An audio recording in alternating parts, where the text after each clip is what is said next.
up. Hey, open up, we gon' be soft. We gon' rock it till the wheels fall off. Hold up.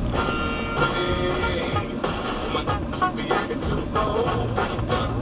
See, hope you're ready for the next episode. Hey, smoke every day. Wake up with Boston's legendary morning show on Hot 96.9 between Mary, Pebble, and Melissa. It's going to be the biggest, I'll use the, as an old person, it's going to be the most difficult to be around. And they're fun, so you don't realize you're learning.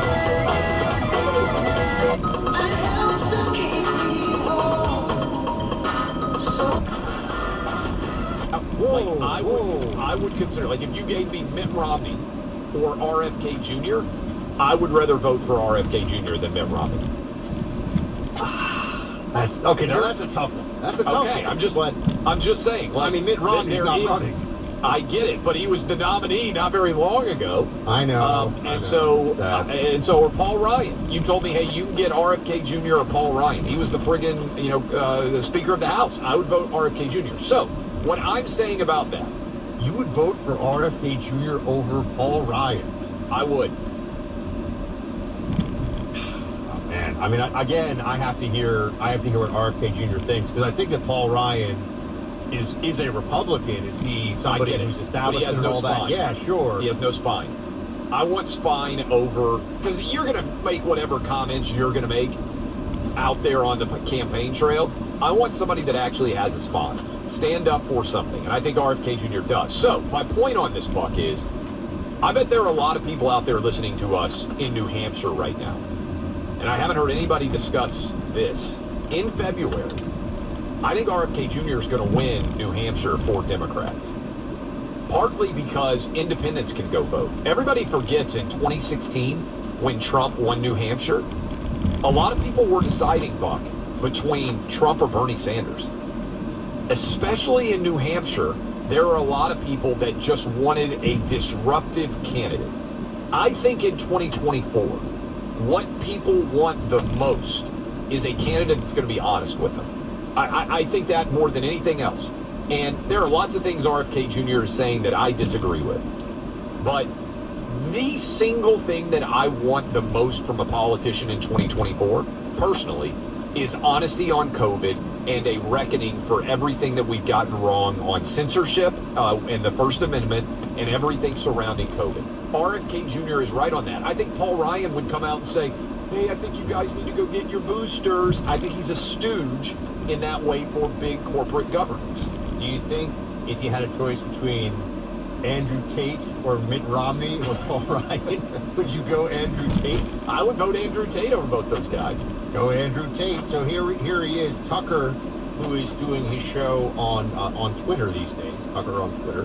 He had a lengthy sit down with Andrew Tate, over 2 hours. Here is what now Tate, just so everyone's up to speed on this. We've talked about him before on the show. Yes, he is controversial. Yes, he says things that we would not agree with or whatever, but he also says some things that I think are important for people to hear. There's a reason he's was the most Googled man, I think, on the planet for a few months last year. That was at least the story we heard.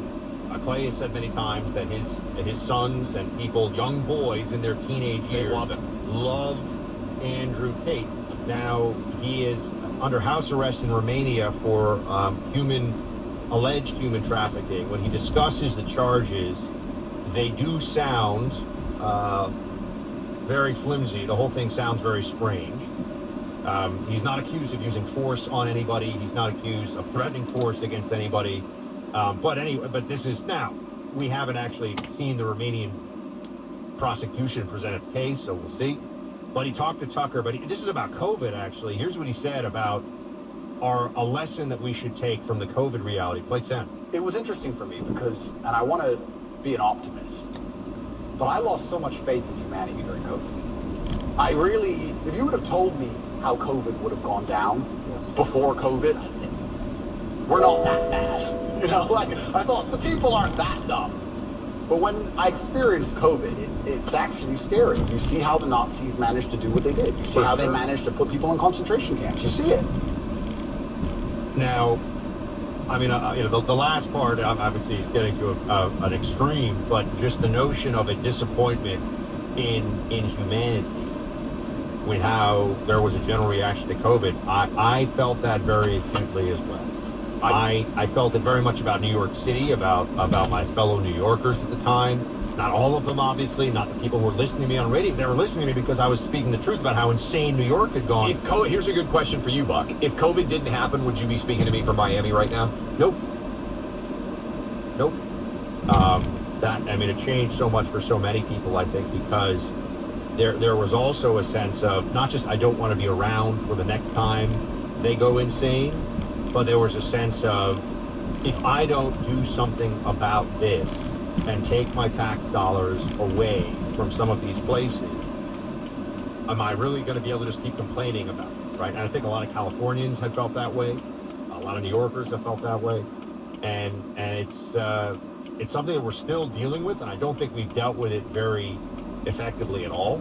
I think the fact that there hasn't been more of a willingness to have some kind of a truth commission, I don't know what you would usually call it, about everything that happened there, but they made a lot of people complicit in it. And I think that when RFK Jr., just to bring it full circle, when he says he'd be willing to look at crimes that were committed against people, that should be the mentality. It should be that we have not gone past this. The statute has not run. Let's lock some people up over locking millions of people up based on lunacy.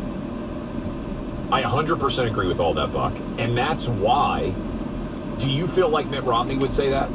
Do you feel like Paul Ryan would say that associated with COVID?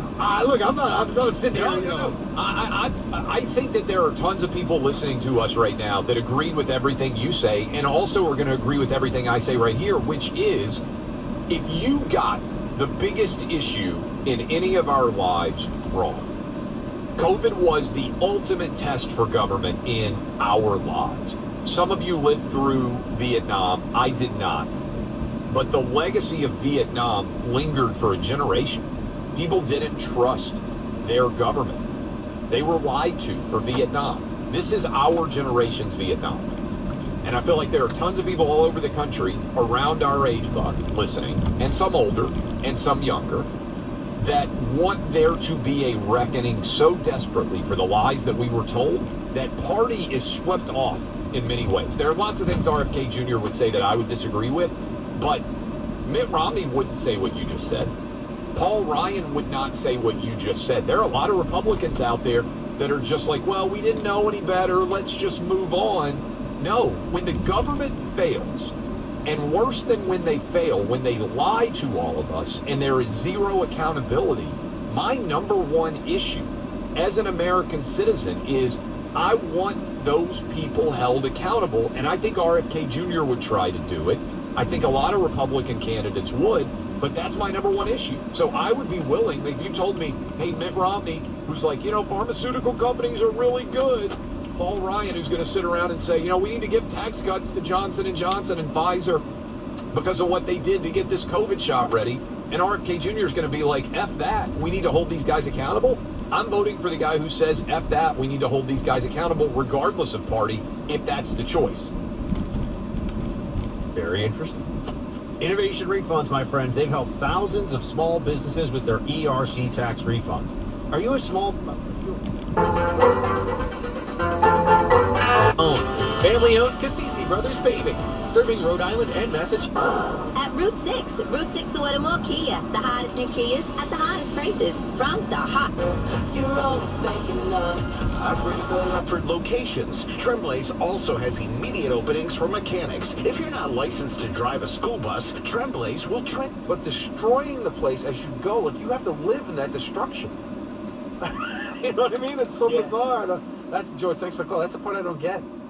I don't get that part. Like, you gotta go. You have to live in the filth, in the squalor, in the misery. It's crazy. Text message just came in. Matt, I've been a code enforcement inspector for 10 years. Owners in Rhode Island have no rights. I've been to Kent Courthouse many times where the owners in the city lose the case. Most times these people end up living rent-free for well over a year. Oh, I can. And so, by the way, just so you know,